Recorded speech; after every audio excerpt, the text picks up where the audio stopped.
Достар сәлем! В этом уроке мы с вами прочитаем небольшой рассказ на казахском языке для среднего уровня. Хочу сказать, что чтение очень важно при изучении языка. Читайте обязательно вслух и старайтесь то, что вы прочитали, пересказать на казахском языке. Это очень хорошая практика.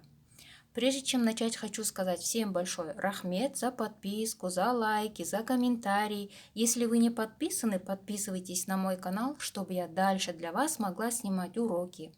Ал енді бастайық. Хочу сделать небольшую рекламу. Я выпустила сборник слов и словосочетаний казахского языка для начинающих, для тех, кто начал изучать казахский язык. Если вы хотите приобрести, можете написать на WhatsApp по номеру 7 707 508 98 35. Стоимость сборника 2800 тенге, с доставкой по Казахстану 4000 тенге. Дәмді түскі ас. Кішкентай ауылдағы кішкентай ескі үйде анасы мен ұлы өмір сүріпті.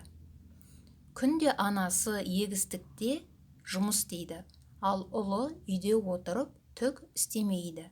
Ол жатады, ұйықтайды, темекі шегеді және анасының келгенін күтеді.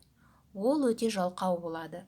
Бір күні анасы егістіктен тым кеш келеді. Ұлы, менің қарным ашты дейді. Анасы ет пен күрішті пісіріп, ұлына береді. Ұлы еттің бір тілімін жеп айтады: түскі ас дәмді емес, мен оны жемеймін. Анасы ештеңе деп жауап бермей, түскі асты ас үйге апарып қояды. Келесі күні анасы өте ерте тұрып, ұлына: біз бүгін егістікке бірге барамыз, сен де жұмыс істейсің дейді. Олар күні бойы жұмыс істейді. Кешке олар үйге келгенде, ұлы: менің қатты қарным ашып тұр дейді. Анасы ас үйден ұлы кеше жегісі келмеген түскі асты әкеліп ұлына береді. Ұлы барлығын тез жеп қояды да айтады: бүгінгі түскі ас өте дәмді. Анасы күліп: міне жұмыстың нәтижесі, сенің тәбетің жақсы болу үшін біз ертең тағы да егістікке жұмыс істеуге барамыз депті. Кішкентай ауылдағы кішкентай ескі үйде анасы мен ұлы өмір сүріпті. Слово ауылдағы, слово ауыл корень дағы нам дает значение в деревне, а также суффиксы дағы, деги нам дает значение который. У меня на канале есть урок на эту тему. Если хотите посмотреть, в описании оставлю ссылку. Например, үйдегі адамдар – люди, которые в доме. Но в этом контексте слово ауылдағы нам дает значение в деревне. Өмір сүру переводится жить. Кішкентай ауылдағы кішкентай ескі үйде анасы мен ұлы өмір сүріпті. В небольшой деревне, в маленьком старом доме жили мать и сын. Күнде анасы егістікте жұмыс істейді, ал ұлы үйде отырып түк істемейді. Күнде, күн сайын, еще есть вариант, переводится каждый день. Егістік – это поле.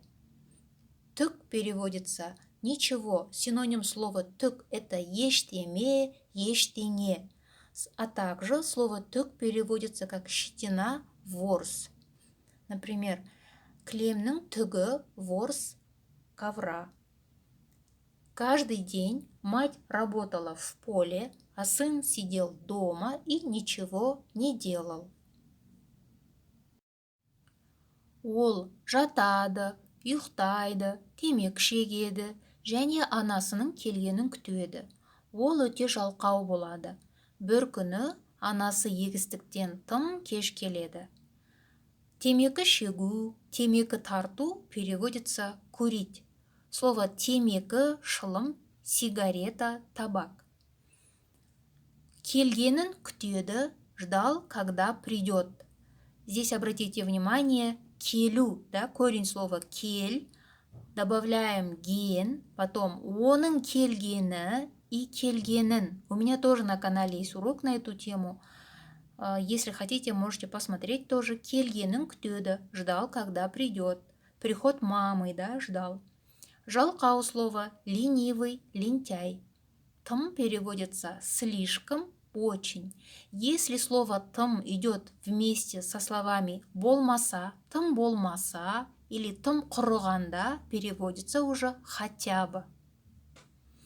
Значит, он лежал, спал, курил, ждал, когда придет мать. Он был очень ленивый. Однажды мать пришла домой с поля очень поздно. Ұлы, менің қарным ашты дейді.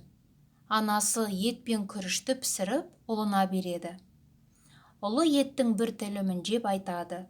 Түскі ас дәмді емес. Мен оны жемеймін.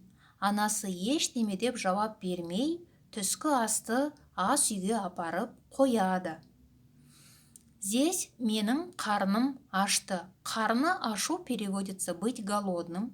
А также, например, в русском языке «я хочу есть», тоже в казахском языке мы можем сказать «менің қарным ашты». Хотя «хочу есть» можно переводить так «менің тамақ ішкім келіп тұр». Слово «қарын» переводится «живот». А также в казахском языке есть слово «аш болу». Выражение «аш болу» – быть голодным. Например, «я голодный» можно сказать «мен ашпын». Следующее слово «тілім». Тілім – это отрезанный кусок, ломтик. Бір тілімін, один кусочек переводится. Апарып қою – это сложный глагол, состоит из двух слов, переводится «отнесла». Если рассмотреть их отдельно, апару – это относить, қою – это ставить. Апарып қою, отнесла и поставила, да? Прямой перевод. Теперь полностью. Сын сказал: «Я хочу есть». Мать приготовила мясо с рисом и дала сыну. Сын съел один кусочек мяса и сказал: «Обед невкусный, я не буду есть». Мать ничего не ответила, отнесла обед в кухню. Келесі күні анасы өте ерте тұрып, ұлына: «Біз бүгін егістікке бірге барамыз. Сен де жұмыс істейсің» дейді. Олар күні бойы жұмыс істейді. Келесі переводится следующий, да? Күні бойы – это весь день, а также переводится целый день. Келесі күні анасы ерте тұрып ұлына.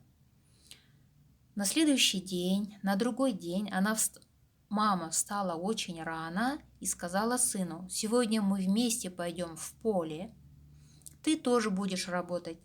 Ты тоже». Это сен де. Де, когда пишется отдельно, обозначает тоже. Они работали весь день.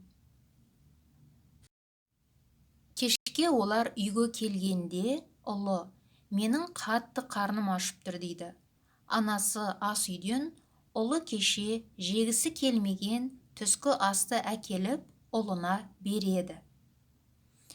Жегісі келмеген түскі асты. Обед, который он не хотел есть.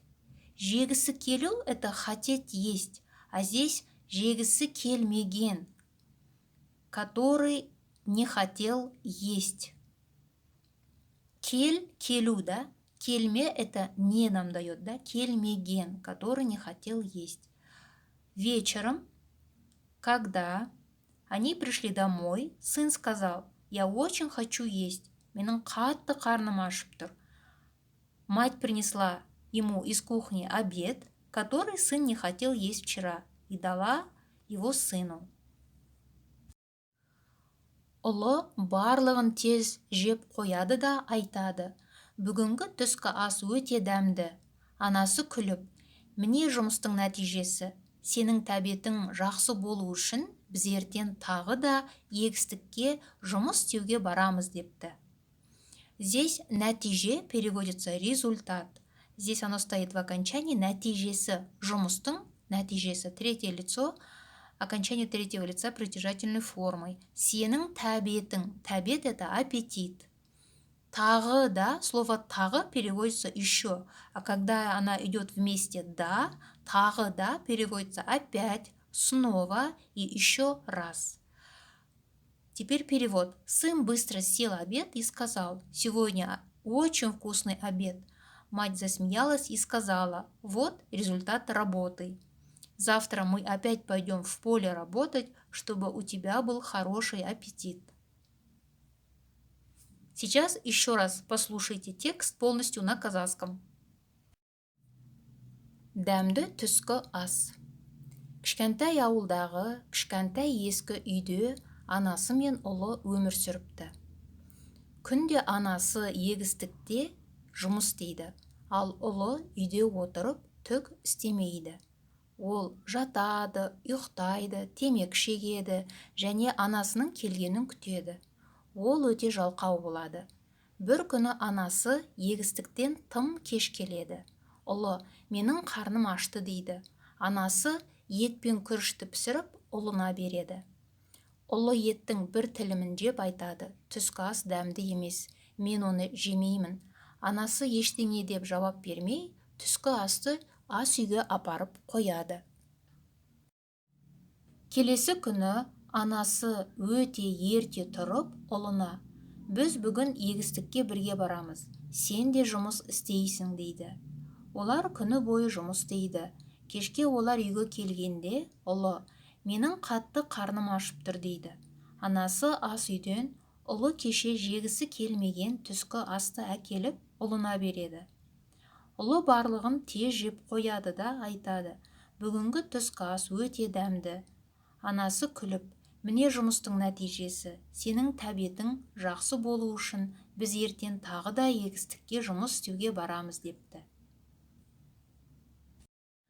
Достар, надеюсь, этот урок для вас был полезным. Я вам желаю удачи в изучении казахского языка. Побольше слушайте на казахском, побольше читайте, старайтесь пересказывать.